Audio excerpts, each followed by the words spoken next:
ഇപ്പോൾ അറിവിൻ്റെ പാഠപുസ്തകം തയ്യാറാക്കി അവതരിപ്പിക്കുന്നത് വല്യശാല രാജു. എഡിറ്റിംഗ് ശബ്ദമിശ്രണം ബോണി ജെ ബേസു.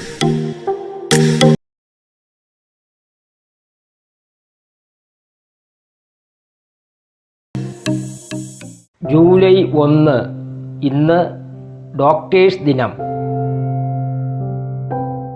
ഇന്ത്യ കണ്ട മഹാമാരികൾ ഏതൊക്കെയാണെന്നറിയാമോ?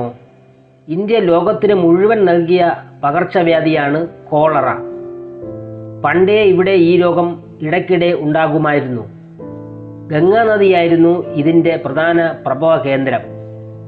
കുംഭമേളയിലും മറ്റും പങ്കെടുക്കാൻ രാജ്യത്തിൻ്റെ വിവിധ ഭാഗങ്ങളിൽ നിന്ന് ഗംഗാ നദിയുടെ കരയിൽ എത്തിയിരുന്ന തീർത്ഥാടകരിലൂടെ ഇത് രാജ്യമെമ്പാടും വ്യാപിച്ചു.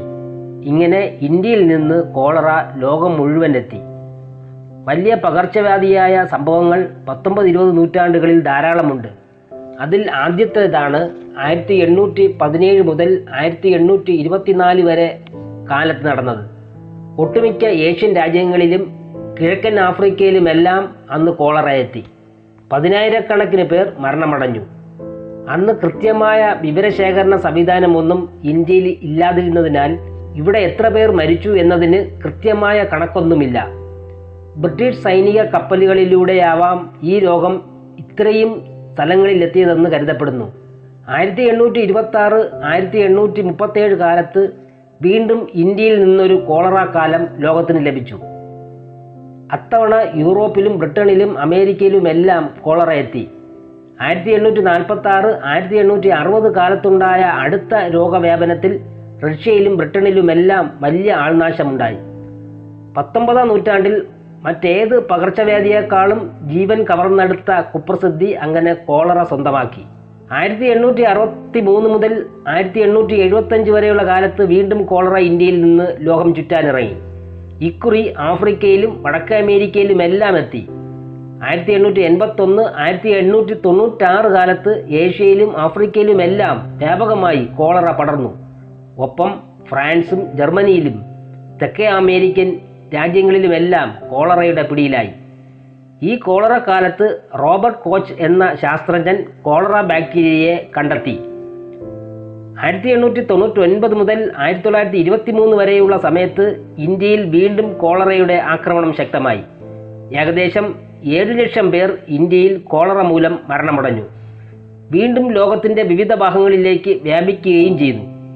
1961-1975 കോളറക്കാലത്ത് ഇന്തോനേഷ്യയിൽ നിന്ന് കോളറ ഇന്ത്യയിലെത്തിയതാണ് ഇന്ത്യയുടെ കോളറ ചരിത്രത്തിലെ മറ്റൊരു പ്രധാന ഏട്.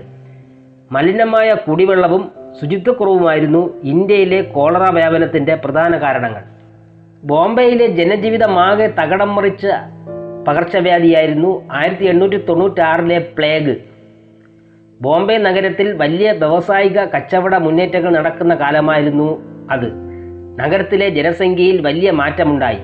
ജോലിക്കും കച്ചവടത്തിനും മറ്റുമായി കുടിയേറിയ ആയിരക്കണക്കിന് മനുഷ്യർ തെരുവുകളിൽ ജീവിക്കാൻ തുടങ്ങി. ഈ ജനപ്പെരുപ്പമാവണം പ്ലേഗിൻ്റെ വ്യാപനത്തിലേക്ക് നയിച്ചത്. പ്ലേഗ് ഭയന്ന് ജനങ്ങൾ കൂട്ടത്തോടെ നാടുവിടാൻ തുടങ്ങി. 1897 ഫെബ്രുവരി ആയപ്പോഴേക്കും ബോംബെയിലെ ജനസംഖ്യ ഏകദേശം പകുതിയായി കുറഞ്ഞു. വ്യവസായങ്ങൾ തകർന്നു, ഓഫീസുകൾ അടഞ്ഞുകിടന്നു. അങ്ങനെ ബോംബെയിൽ വലിയ സാമൂഹിക സാമ്പത്തിക മാറ്റങ്ങൾക്ക് പ്ലേഗ് കാരണമായി. 1918 ലോകമെമ്പാടും പടർന്ന സമയത്ത് തന്നെ സ്പാനിഷ് ഫ്ലൂ ഇന്ത്യയിലേക്കും എത്തി. 1-ാം ലോക മഹായുദ്ധത്തിൽ പങ്കെടുത്ത ബ്രിട്ടീഷ് സൈനികരിലൂടെയാണ് ഈ രോഗം ഇന്ത്യയിലെത്തിയതെന്ന് കരുതുന്നു. ഏകദേശം 2 കോടി ജനങ്ങൾ വൈറസ് ബാധയേറ്റ് അന്ന് ഇന്ത്യയിൽ മരിച്ചു. 1918 ജൂണിൽ ബോംബെയിലാണ് ആദ്യം സ്പാനിഷ് ഫ്ലൂ സ്ഥിരീകരിച്ചത്. ഓഗസ്റ്റോടെ അത് രാജ്യം മുഴുവൻ വ്യാപിച്ചു. 1920 വരെ തുടർന്നു. മഹാത്മാഗാന്ധിക്കും രോഗബാധയുണ്ടായി. രോഗബാധയുടെ തീവ്രത കാരണം 1919 ഇന്ത്യയുടെ ജനസംഖ്യ വളർച്ച നിരക്ക് താഴ്ന്നു. 1974 ഇന്ത്യയിൽ പടർന്നു പിടിച്ച വസൂരി കാരണം 5 മാസങ്ങൾക്കുള്ളിൽ 15,000-ലധികം പേർ മരിച്ചു. പശ്ചിമ ബംഗാൾ, ബീഹാർ, ഒഡീഷ എന്നീ സംസ്ഥാനങ്ങളിലാണ് ഏറ്റവും കൂടുതൽ മരണമുണ്ടായത്. രോഗമുക്തി നേടിയ ആയിരങ്ങൾ അംഗപരിമിതരായി. ഒരുപാട് പേർക്ക് കാഴ്ച നഷ്ടപ്പെട്ടു. 1974 ലോകത്ത് ആകെ ഉണ്ടായിരുന്ന വസൂരി രോഗികളിൽ ഏകദേശം 86% ഇന്ത്യയിലായിരുന്നു. 1975 വസൂരി നിർമ്മാർജ്ജനത്തിനായി ടാർഗറ്റ് സീറോ എന്നൊരു പദ്ധതിക്ക് ഇന്ത്യ രൂപം നൽകി. 1980 വസൂരിയെ ലോകത്ത് നിന്ന് തുടച്ചു നീക്കിയതായി വേൾഡ് ഹെൽത്ത് ഓർഗനൈസേഷൻ പ്രഖ്യാപിക്കുകയും ചെയ്തു. 1990കളുടെ തുടക്കം വരെ ദിവസവും 500 മുതൽ 1000 വരെ കുട്ടികളെ ഗുരുതരമായി ബാധിച്ചിരുന്ന പകർച്ചവ്യാധിയാണ് ഇന്ത്യയിലെ പോളിയോ. ഗ്രാമ-നഗര വ്യത്യാസമില്ലാതെ എല്ലായിടത്തും ഇന്ത്യയിൽ അത് പടർന്നു. ഉത്തർപ്രദേശ് ആയിരുന്നു ഏറ്റവും അധികം ബാധിക്കപ്പെട്ടത്. പോളിയോ മൂലമുണ്ടാകുന്ന പക്ഷാഘാതമായിരുന്നു പ്രധാന പ്രശ്നം. 1978 ഇന്ത്യയിൽ പോളിയോ തുള്ളിമരുന്ന് നൽകി തുടങ്ങി.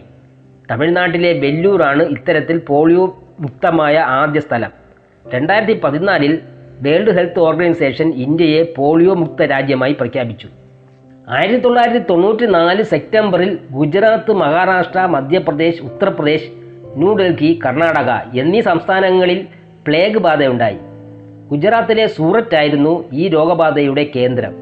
അവിടെ രോഗം 2 ആഴ്ച മാത്രമേ നിലനിന്നുള്ളൂവെങ്കിലും ജനങ്ങളാകെ പരിഭ്രാന്തരായി. ആകെ 56 പേർ അന്ന് മരിക്കുകയുണ്ടായി. കേരളത്തിലെ പകർച്ചവ്യാധികൾ എങ്ങനെയായിരുന്നു എന്ന് നോക്കാം.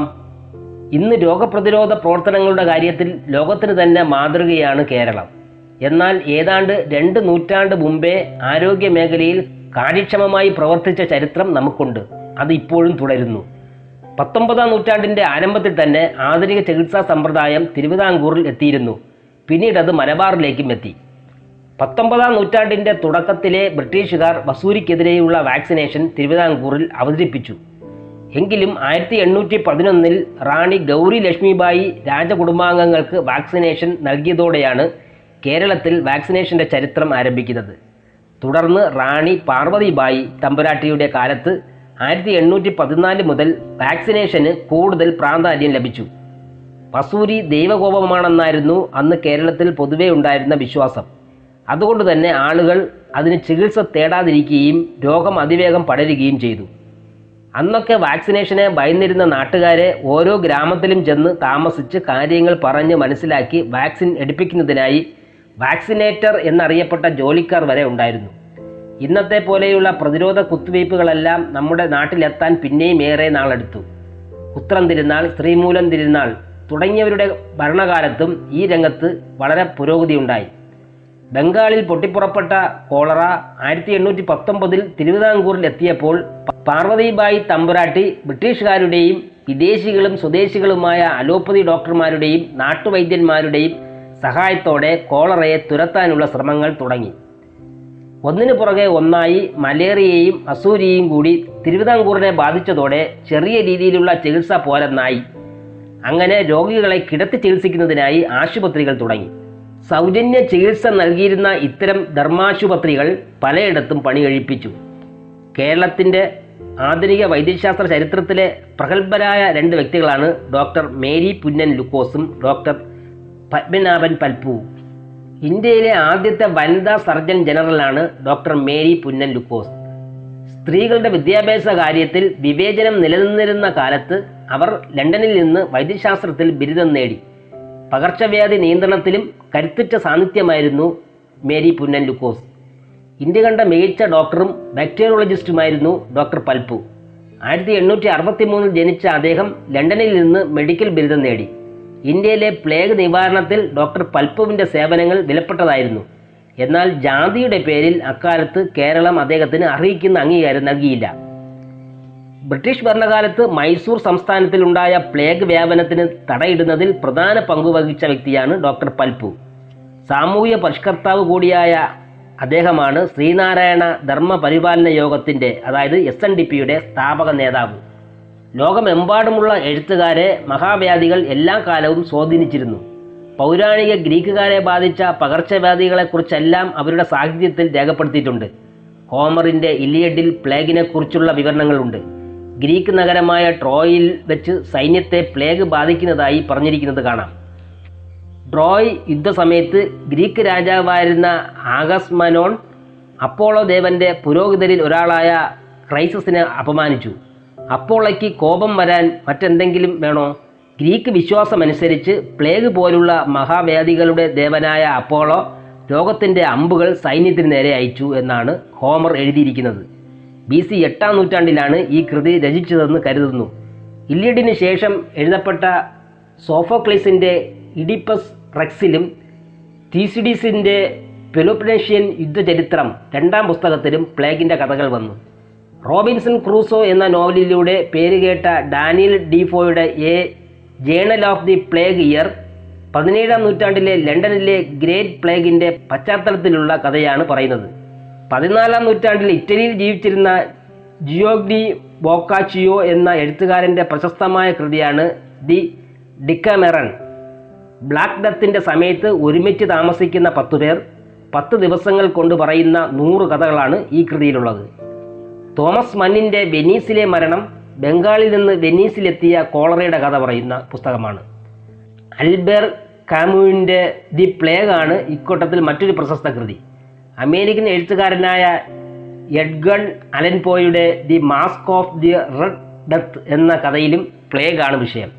21-ാം നൂറ്റാണ്ടിൻ്റെ അവസാനം നടക്കുന്ന കഥ പറയുന്ന മേരി ഷെല്ലിയുടെ ദി ലാസ്റ്റ് മാൻ, ജാക്ക് ലണ്ടൻ്റെ ദി സ്കോർലെറ്റ് പ്ലേഗ് എന്നിവയും പ്രസിദ്ധമാണ്. സരമാഗോയുടെ അന്ധത, ഗാബ്രിയേൽ ഗാർസിയോ മാർക്കോസിൻ്റെ കോളറക്കാലത്തെ പ്രണയം തുടങ്ങിയവയൊക്കെ പകർച്ചവ്യാധികൾ വിഷയമായ പ്രശസ്ത കൃതികളാണ്. MT വാസുദേവൻ നായരുടെ അസുരവിത്ത്, OV വിജയൻ്റെ അസാക്കിൻ്റെ ഇതിഹാസം, കാക്കനാടൻ്റെ വസൂരി തുടങ്ങിയ കൃതികളിലും പകർച്ചവ്യാധികൾ വിഷയമാക്കുന്നുണ്ട്.